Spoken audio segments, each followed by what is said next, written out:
Antioxidant म्हणजे एकदम natural antioxidant आहे, ते आपल्याला अँटीबॅक्टेरियल प्रॉपर्टी पण आहे, अँटी फंगल प्रॉपर्टी पण आहे, म्हणजे खूप चांगली आहे हळद आपल्या शरीरासाठी.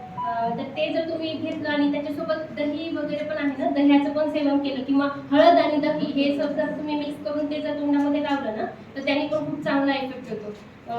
तर हे जनरली जे टोबॅको किंवा स्मोकिंग ह्या हॅबिटमुळे विनाकारणच हे सगळे प्रॉब्लेम क्रिएट होतात. त्याच्यामुळे आपण ह्या गोष्टी अवॉइड करणं सगळ्यात जास्त गरजेचं आहे, की जे व्यर्थचे जे प्रलोभने आहेत, जी की इंडस्ट्री आहे ना, टोबॅको इंडस्ट्री की इंटरफरन्स करते असं की चिल्ड्रनच्या आयुष्यामध्ये वेगवेगळे प्रलोभनं दाखवून, वेगवेगळे टीव्हीचे ॲड्स वगैरे दाखवून, तर ह्या प्रलोभनांना मुलांनी आहार नाही गेलं पाहिजे. आणि आपलं स्वतःचं आपलं जीवन हे खूप अमूल्य आहे आणि आपली एक जीवन हीच पहिली एक नशा आहे ना, की कधी ना कधी आपलं आयुष्य संपणार आहे हे माहितीच आहे आपल्याला.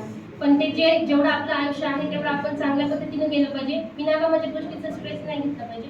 आजकाल जनरली स्ट्रेसमुळे भरपूर प्रॉब्लेम क्रिएट होतात, की स्ट्रेसमुळं लोक बॅड हॅबिटच्या नादी लागतात, टोबॅको किंवा अजून स्मोकिंग हे जनरली स्ट्रेस रिलिव्हिंग समजतात. कोणाला पण टेन्शन आलं की सगळ्यात पहिल्यांदा स्मोक करायला लागतात. माहित नाही त्यांनी खरंच स्ट्रेस कमी होतो का नाही, पण त्यांनी लंग कॅन्सर होण्याचे चान्सेस मात्र नक्कीच असतात. जो व्यक्ती स्मोक करतो, अजून एक एक्झाम्पल सांगते तुम्हाला, एक उदाहरण आहे. एका टेरी नावाची एक चीअर लीडर मुलगी होती US मध्ये. तर तिला स्मोकिंगची खूप जास्त हॅबिट होती. तर ते स्मोकिंगच्या हॅबिटमुळे तिला काय झालेलं, थ्रोट कॅन्सर झालं. थ्रोट कॅन्सरमुळे नंतर काय झालं, तिचं जे लॅरिंक्स आहे ते सर्जरी थ्रू पूर्ण काढायला लागलं ते. आणि मग लिटरली म्हणजे तिला बोलता पण यायला झालं होतं, पण तरी पण तिनं ते फाईट केलं स्वतः.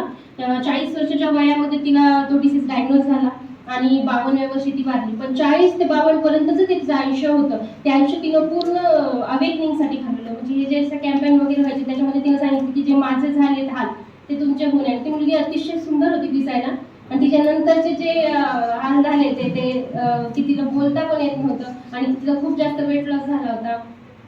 तर ही वेळ तुमच्यावरती येऊ नये असं तिनं सांगितलं. तर हे आपल्याला पण माहिती पाहिजे. आपण ती ॲड बघतो नेहमी मूवीच्या आधी.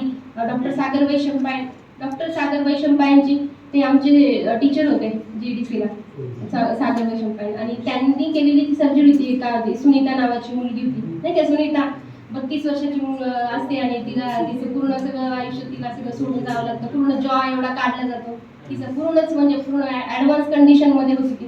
सर्जरी करून पण ती वाचत नाही, नंतर वारतेच ती. मग अशी कंडिशन कोणावर आली नाही पाहिजे, म्हणून आपण हे सगळ्या गोष्टी ह्या टाळल्या पाहिजे. तर सगळ्यात मेन गोष्ट अशी आहे की आपला नो टोबॅको डे साजरी करण्याचा उद्देश हा आहे की बिनाकामाच्या गोष्टीचा स्ट्रेस कोणी घेतलं नाही पाहिजे. मग स्ट्रेस कमी करण्यासाठी ऑप्शन्स कुठले आहेत हे आपल्याला हे आपण स्वतः शोधून काढले पाहिजे. स्ट्रेस कमी करण्यासाठी कुठले ऑप्शन असू शकतात. म्युझिक असू शकतं, सिंगिंग असू शकतं, डान्सिंग असू शकतं, एक्सरसाइज असू शकते, स्पोर्ट्स असू शकतं. तुम्ही याच्यामध्ये जाऊ शकता. आणि हा सगळ्यांना माहिती आहे की ह्या गोष्टी केल्याने आपला स्ट्रेस कमी होतो, राईट? आपोआप होतच की. जसं की ते काल गाणं बघत होते मी, एक स्वप्नील जोशीचं गाणं होतं, कोणतं,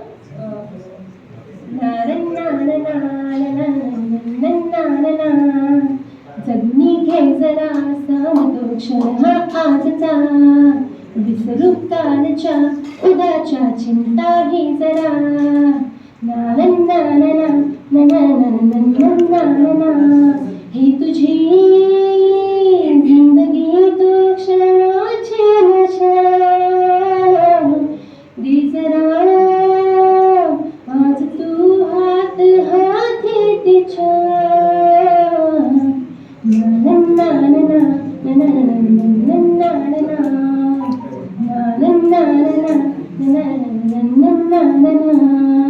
जगनी घे जरा सांगतो क्षण हा आजचा, विसरू कालच्या उद्याच्या चिंता ही जरा. थँक्यू.